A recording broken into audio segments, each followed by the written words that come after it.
Audio levels full volume. It's go time. Broadcasting from the most powerful city in the world. Ladies and gentlemen.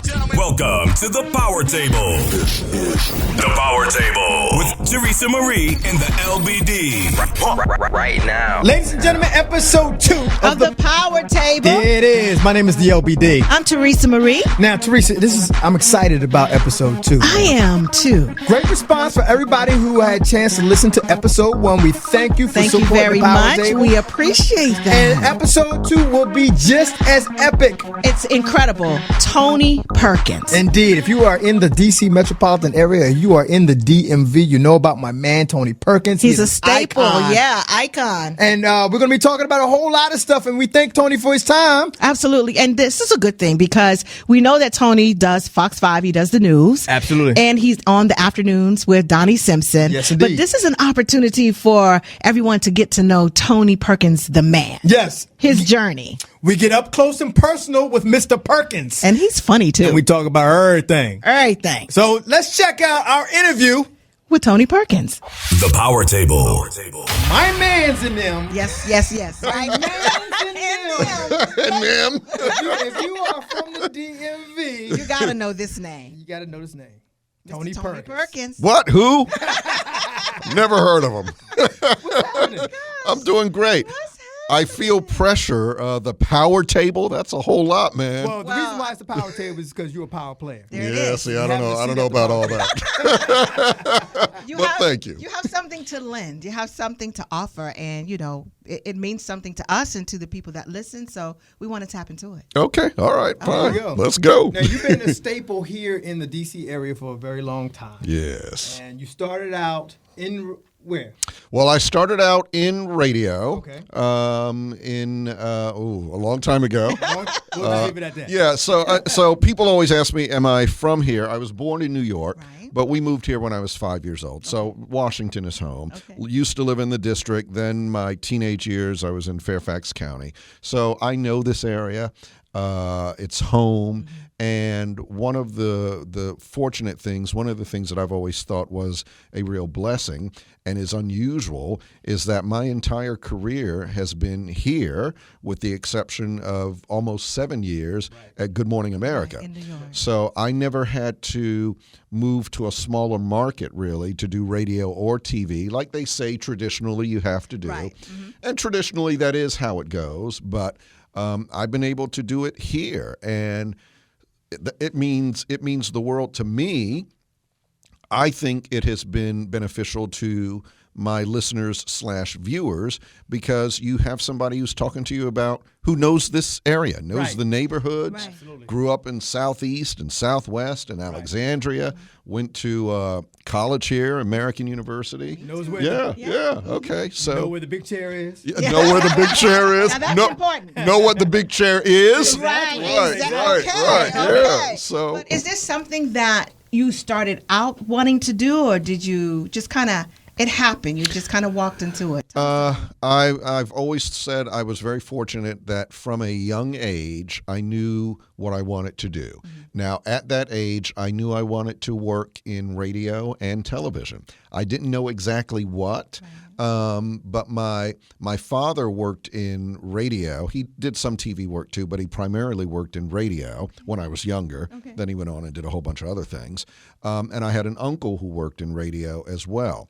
So I would get to be in radio stations every now and then when I was a kid, and they were the coolest thing in the world to me. I still love walking into a radio station where the studio looks nice and the Right. microphones. It's like a Indeed. magical It's place like to me. shiny toys. Yeah. I still get that same feeling when I walk into a radio station. Yeah. It's something about it that's is. almost magical. Really? And radio is, you have your creativity in radio too. Absolutely. Yeah, so Yeah. that's what I love Absolutely. about this. And Right. I do too. I do like walking in the studio. It's nothing like a studio, whether it's on air or television. It's just something about the electricity of the environment. Right. So you find yourself getting into radio, Mm-hmm. and then you started as a desk assistant. So you didn't Yeah. start in radio. Tell me about that. Let's see. After college, my first radio job I did start radio first. Okay. But I had two jobs. Okay. My first job was at an old radio station, WEAM, Okay. which was based in Falls Church. It was a big band radio station. Wow. And a friend of mine kind of hooked me up, a college buddy hooked me up with them.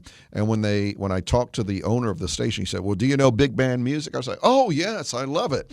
Don't know anything about don't know anything about it, so I had to go buy some get a records. job. That's how you get a do job. anything and I everything sure to get in the do. door. And That's all it is. that is one of my messages. Say yes and then Figure it out. Figure it out. Right. That's right. Take We your all opportunity. have been there. That's right. Then my second radio job, believe it or not, Mrs. Hughes hired me. WOL. Okay. Yeah, I did Shout out to afternoon WOL. news. Yeah. Yep. Shout out to WOL and Mrs. Hughes. It's so funny because I'm now back as part of the company. When I first saw Mrs. Hughes, it was like, here we are again. It's like 30 years later, but Life comes full circle. Absolutely right. Absolutely right. So you mentioned desk assistant. I then did get a job at ABC News here in D.C. as a desk assistant. That's the entry level position. Right. Yeah, you're literally assisting the news desk. Back then there was wire copy that I would collect and take around to the producers and the anchors, and you're answering phones and stuff. It was an $18,000 a year job. It's literally where you start out. And I liked that. I liked getting to know, at that time, Frank Reynolds, Max Robinson, Peter Jennings were the anchors of World News Tonight. Yeah. I met Ted Koppel. He was doing Nightline. Some heavyweights. Yes, they Yeah. are. Now, I was not a heavyweight. I'm just working around these folks, but it was It was very the atmosphere. right, You and it was couldn't very ask for exciting. Something better than that. And it whetted my appetite for TV news. However, I would end up leaving that job 2 years into it to pursue stand-up comedy full time. And this is something I didn't know. Yeah. I wanted to talk about Let's that. talk about comedy. Really? Yeah. So how did you get into that? Because I know we're gearing up to a story of how you got with Donnie. Donnie, Right, right, but right. Talk about the comedy. I love comedy. I've always, I was one of those guys in high school voted funniest, in the class. I always liked making people laugh. I liked laughing, which people know if you listen to the radio. And I used to host shows in college. I would be like the MC of a show. And I would always, not even thinking about it, I would always write like 3 to 5 jokes. Like if it was a talent show or if it was a band performing, I would write, like I do a little monologue, like I saw Johnny Carson do on The Tonight Show. And I liked doing it. Never really thought anything about it, but friends of mine dared me and said, you should go do comedy at, there was a club downtown, Garvin's Comedy Club, long gone. You should go do open mic and do comedy. So I said, if y'all come out, I'll do it. And one night I went up on stage. I did it. I did very well. I got a very good response. Years later, I realized that the material I had written was the most generic, about the awkwardness of buying condoms in a drugstore, flying on an airplane and the terrible food, just generic stuff, But I got laughs. And it was kind of addictive, and I kept doing it, and I grew, I went up the food chain. I went from open mic to MC to middle act, and at the time I stopped doing comedy, I'd started headlining colleges and theaters and stuff. And how long did you do that? Did it for about 9 years. So that might have been a different path, Tony. Might have been a different path. Here's, and there are times where I think to myself, man, if I'd stayed with comedy, because this was during the boom years, the guys that I was coming up with, Tommy Davidson, Martin Lawrence, I worked with Sinbad, so this was a hot time for comedy, and many of the people that I worked with and knew went on to do TV shows and all that kind of stuff. Every time, though, I started to think, okay, I'm going to move to New York or I'm going to move to L.A., something would come up that would keep me here. And I'm one of those people who I follow, I pursue my dreams, but then I also leave myself open to something else. And it's kind of weird. It's like plugging into a wavelength or something. I can't really describe it, but there were times where things would come up. They were good opportunities, and they were here. And I thought, okay, I'm going to do this. Right. And one of those was Donnie. But let's talk about that. But I was going to say that if you want to make God laugh, tell him your plan. Absolutely right. Absolutely right. And I'm glad you said that, because the other thing is, I think sometimes people get something in their head and it's like, I'm going to do this, I'm going to do this, I'm going to do this, and they push, and it seems like a very uphill struggle. Right. Sometimes I think the reason for that may be it's not necessarily the path that God wants you to be on. I'm not trying to be all. No. This is good. This is the power table. Yeah. You're talking about power. Yeah. Exactly. So that's a source. Can't get no more powerful than God. Absolutely right. That's a source. And you're right. You make plans, God laughs. Right. You also have to kind of listen to, when certain things come your way, are they coming my way for a reason? And there are many instances in my life where I have opened myself up to that, and it has always been the right thing. It has always been the right thing. Well, that certainly is a blessing, because I think a lot of people, especially young kids today, young adults today, they have their mind set on one thing. And, right. And that's just all they're focused on. And, right. and I guess everybody, at a point in their life does that. But to be open and to hear and to listen and to think about it, kind of go with the flow. Your goals may change just a little bit. Right, that's right. But you still get back on track. Absolutely right. Yeah. Well, my goals, I had my goals. And listen, I'll tell you, my goals when I was in my 20s were to be a stand-up comedian, get my own late-night talk show. Like every other comedian out there, those were their goals as well. I want it to be the next Johnny Carson. I want it to be the first black late-night talk show host. Arsenio did it. I say you trying to be before Arsenio. Yeah, I was trying before Arsenio. And that would have been fantastic. But the things that opened up to me and the things that I chose to pursue have been extremely rewarding. And I'm talking about internally. Mm-hmm. In some cases, they've been rewarding financially as well. But I'm really talking about job satisfaction, personal happiness, the people I've met, and I'm still working in radio and TV. So I'm doing the things, I'm in the medium I want it to be in. The jobs have been different than what I thought they would be, but man, they've been fantastic. Good. That's good stuff. Talk about how you met Donnie. All right. I met Donnie. You guys been together forever. I met Donnie in 1985. Wow. In March 1985. Wow. So we're celebrating what? That's the 33rd year? Wow, yeah, you're right. Go math. That's that, you see that? Yeah. Morgan State. There you go. 33 years, 33 yeah. years, wow. I met Donnie. Okay, so I was doing stand-up comedy.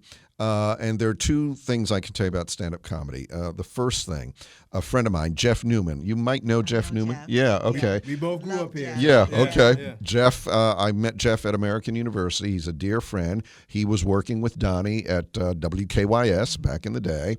And Donnie decided that he wanted a producer who was a comedian for his show. And Jeff said, I know somebody. My friend Tony Perkins, he's a professional stand-up comedian. He performs in town all the time. Donnie said, I'd like to meet him. So Jeff called me, and I remember this like it was yesterday. Jeff said, hey, I'd love for Donnie Simpson to come see you at the comedy club. He's looking for a producer. Would you be interested in that?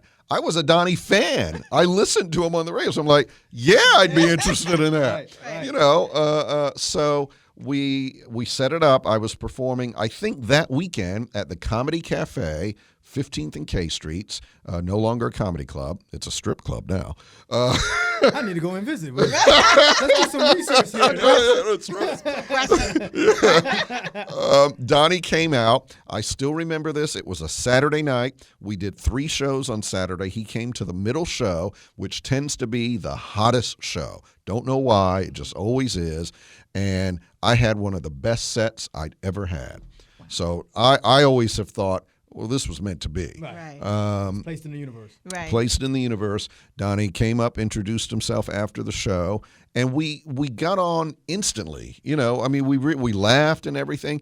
And Donnie, This guy's amazing. And, it's hard to not get choked up sometimes talking about some of this stuff. He hired me on the spot.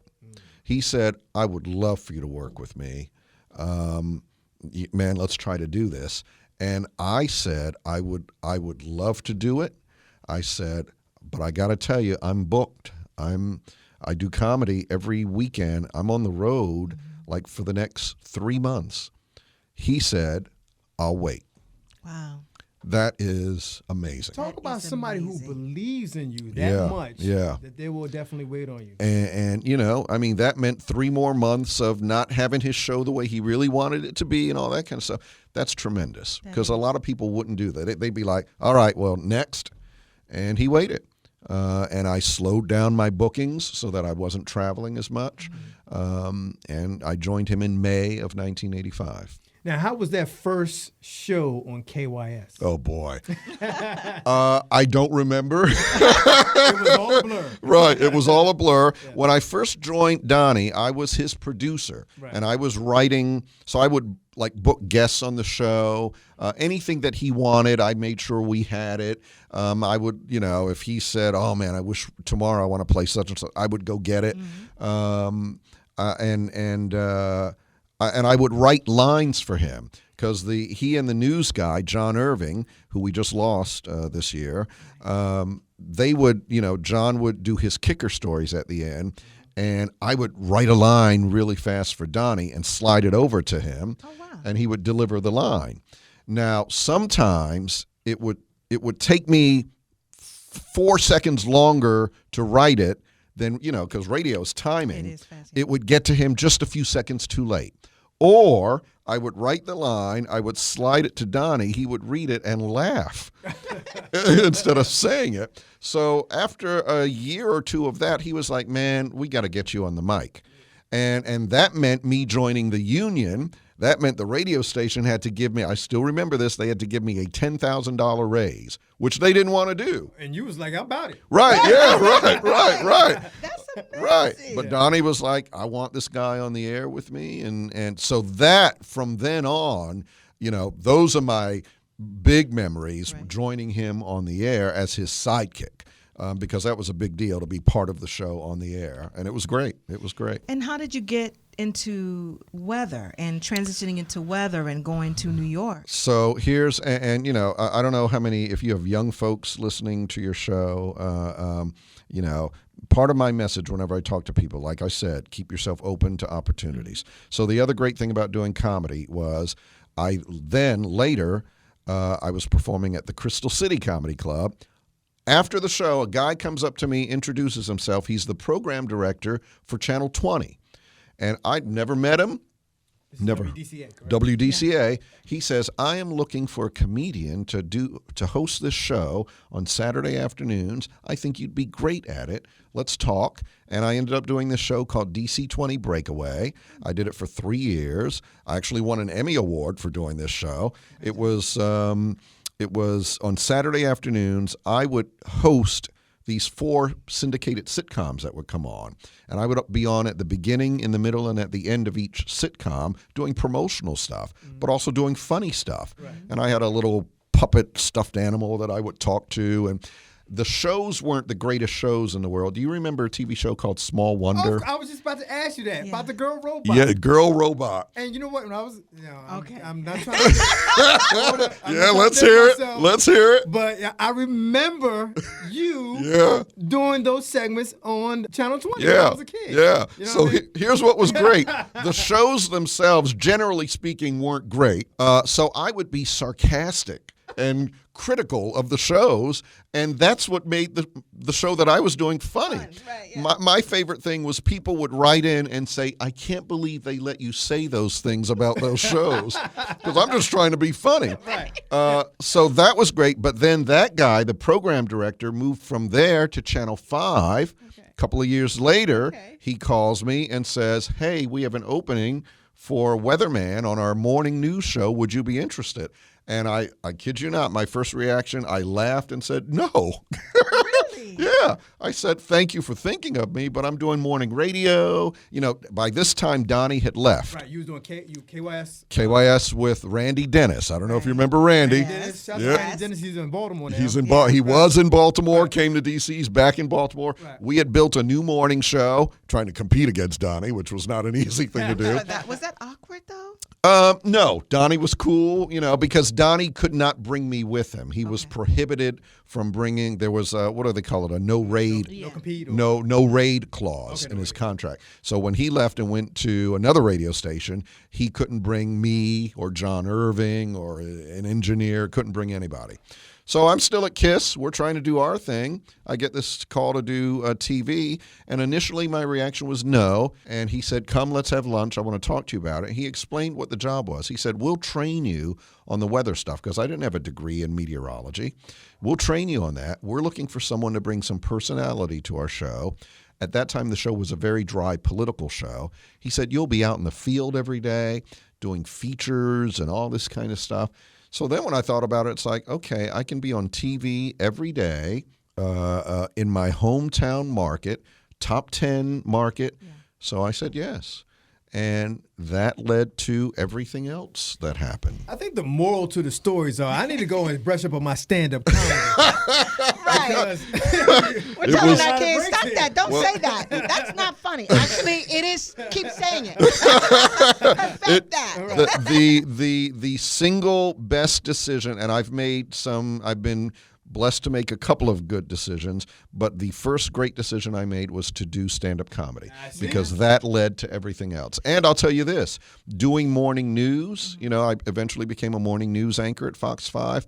It's the skill set was the same as stand-up comedy. And here's what I mean. Oh, wow. An anchor on a live news show, you have to think fast on your feet. So does a comedian.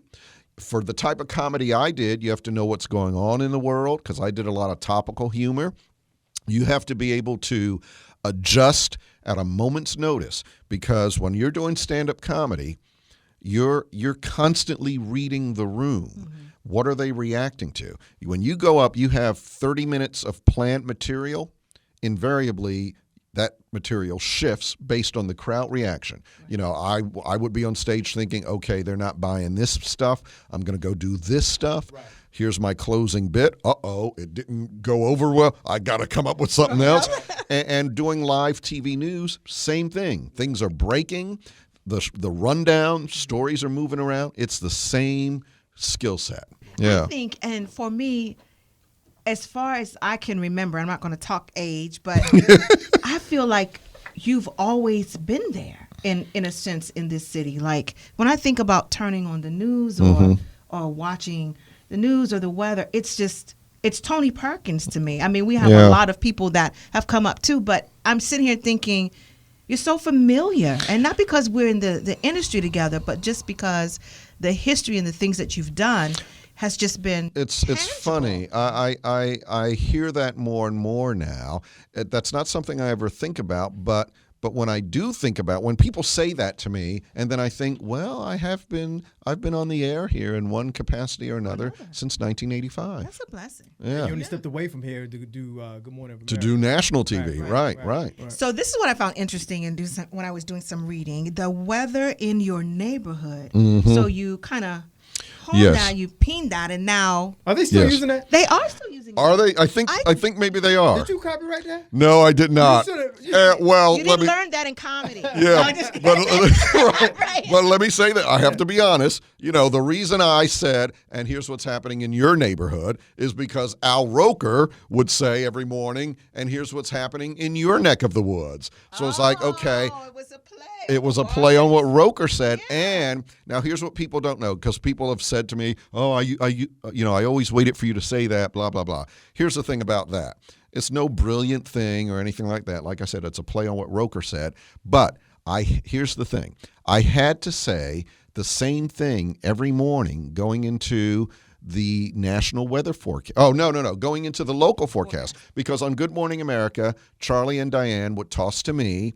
I would do my 45 seconds of weather, and you would show that map of the country. Well, it's going to snow in the upper Midwest today, but down to the south, the temperature is going to be in the 50s, rain in Southern California, blah, blah. You're doing a forecast for the entire nation in 45 seconds, so didn't have to be that detailed. Right. Then coming out of that, you're throwing to all the local stations. So they had to have a cue. It couldn't be different every day. Right. So it had to be, here's what's happening in your neighborhood. The local stations knew, okay, now here's our 30 seconds, and then they would come back to me. So then on, you got tagged with that. Right. But it was out of necessity. Right. Really, exactly. Really, yes. Well, I loved you in New York, but I have to be honest, I was so glad when you came back. Like, Tony's back. Thank you. Yes, I mean. What made you make that move? Because that's national. That's big time. Yeah. Right. Why did you come back?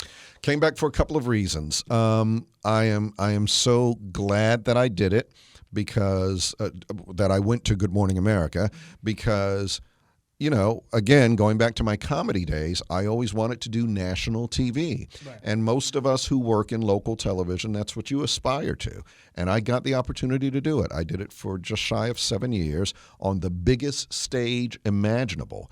When I was at Good Morning America, we were heating neck and neck with the Today Show. A lot of attention on our show because the lineup was Charlie Gibson, who had anchored the show before, came back, Diane Sawyer, Robin Roberts, and me.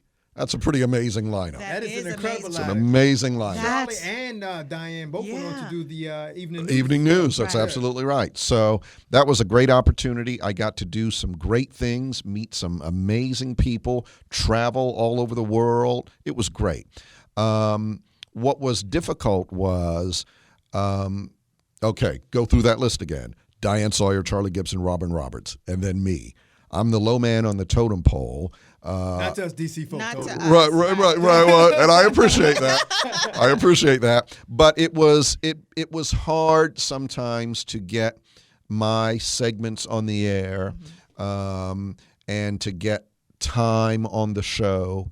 There were some mornings where I would be on for my weathercasts and then one little chat segment that we would do, and that was it. And that would come out to maybe 5.5 minutes of airtime.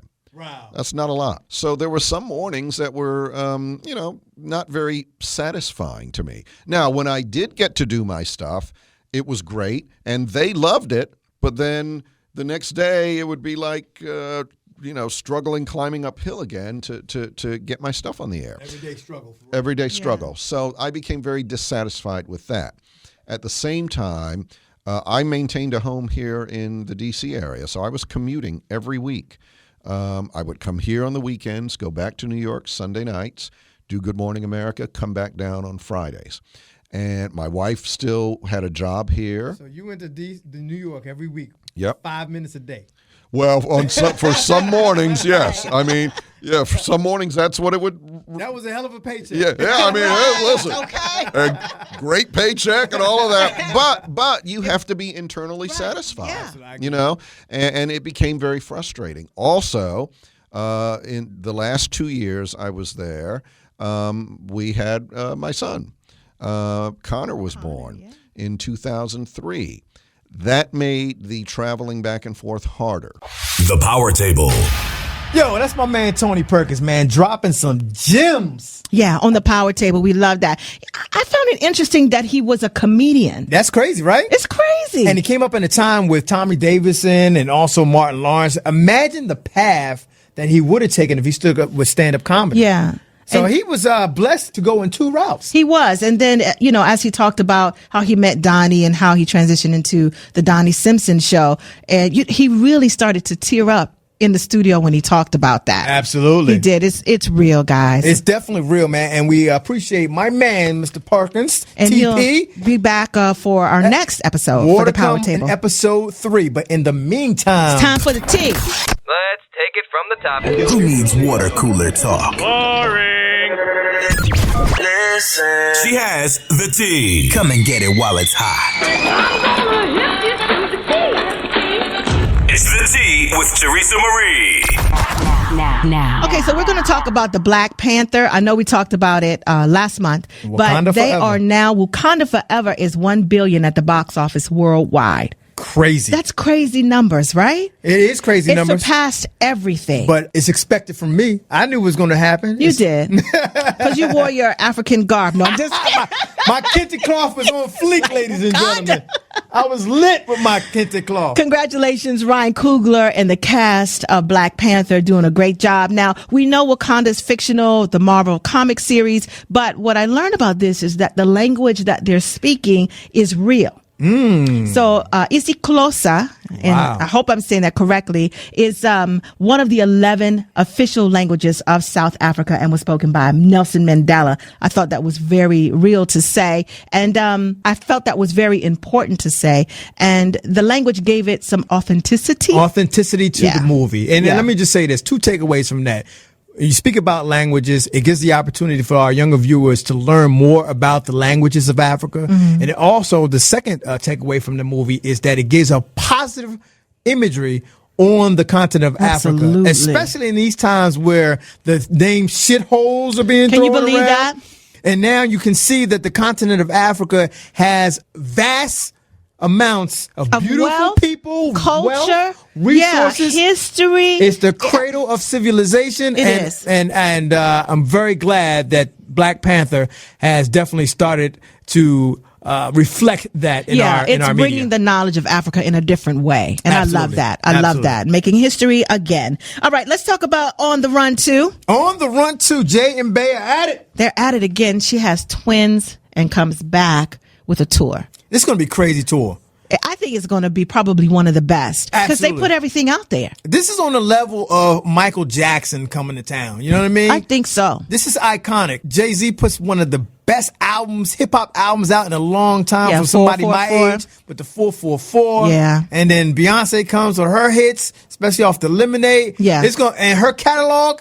Oh my God, it's going to be a crazy tour. But this is funny though, because we know that they're a power couple, right? They have Blue Ivy, but did you know that Blue Ivy was bidding on a piece of art at $19,000? Run that by me again. What did you say? Blue Ivy? Yeah, Blue Ivy. So there was a wearable art gala. It was put on by Tina Knowles Lawson, Beyonce's mother, and it's really cute because Jay-Z, Blue Ivy, and Beyonce are sitting there, and she has her little bidding paddle, and so they're giving a bid, and it was my understanding is Sidney Poitier's young portrait of a Sidney Poitier, and so they're bidding on it, and she's like up to 19,000, right? So Jay-Z is trying to put her arm down like, yeah, okay. It was so funny. But, she was outbidded by Tyler Perry at 20,000. Tyler Perry outbidded Blue Ivy. Can you believe What's that? What's the irony in that?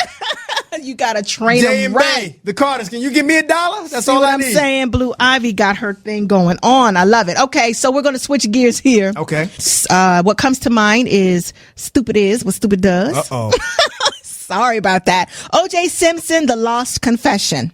Did you see it? I did. I did watch Lost Confessions. I couldn't do it. It just looks sad. This was a TV special. I know you've heard about it. If you had a chance to see it, good. If not, you're like me. I really did. I wasn't going to put my time into it. But of course, because this is what we do, we have to know about it. But It was about if he had, quote unquote, committed the crime. Hypothetically, if he would have had committed a crime. He wrote What a book. did you see? I saw the part in which he talked hypothetically about going to the house at that night and actually committing the murder. He refers to somebody who was with him as quote unquote Charlie. Now, the interesting part about that is I really want to know who exactly is Charlie. That's what they were asking. The reports afterwards were like, who is this Charlie? Yeah. Is this like an alter ego type thing? Right. Or was it AC Cowling? Some people might say OJ's son might have been there. So it was a lot of questions that needed to be answered that are still unanswered. Probably forever will remain unanswered.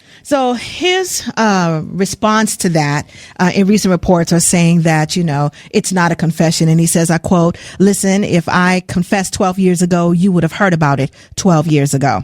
But my thing is this, man. When he was giving that interview hypothetically, why you give that interview hypothetically in the first person? Right. You know what I mean? Well, he was doing it in first person, but, why do it at all? Was there a monetary value attached to it? Yeah, could have been. That could have been that. And sometimes we get wrapped up into our own ego as we become stars as well. This is where double jeopardy comes in, right? If someone has been tried for a crime and they're not convicted, but if evidence comes up again that they actually did it, they can't be tried for it again. No, they cannot be tried for it again. Yeah. That's why the Goldmans have filed a civil suit against OJ. And rumor has it that they're the ones that actually gave their blessings for this TV show. Oh, really? So they're the ones behind it. That's the rumor. I don't know. I think for me, let the people rest in peace. Well, with that family, it's a scar on their family legacy. So it's going to be hard for them to rest, especially when they sued OJ and they're supposed to get a certain amount of money for the civil suit that they can't recoup. Next time we'll have to talk about why he went into the hotel and took his stuff back. Oh, that's a whole nother OJ need to go somewhere and just sit it down and just enjoy the rest of your life. Enjoy your family and your newfound freedom. My gosh. Well, we hope you enjoy the Power Table. Absolutely. Episode 3 coming soon. We got real serious about that OJ thing, didn't we? Well, I just want to point that out. It is serious. We were in here like looking at each other like, Yeah, it is serious, man. OJ need to sit his ass down somewhere. Yeah, he really does. Yeah. But all right. Episode 3 is coming soon. More with Tony Perkins. We talk about his son Connor. Yes. Talk about radio. And his comedy podcast. Absolutely. I can't wait to hear about that. So that is coming soon right here on the Power Table. Thanks for listening. Hit us up on the gram. Follow the LBD on Instagram at @the_LBD1 and Teresa Marie at I am Teresa Marie. On my timeline. Thank you for having a seat at the Power Table.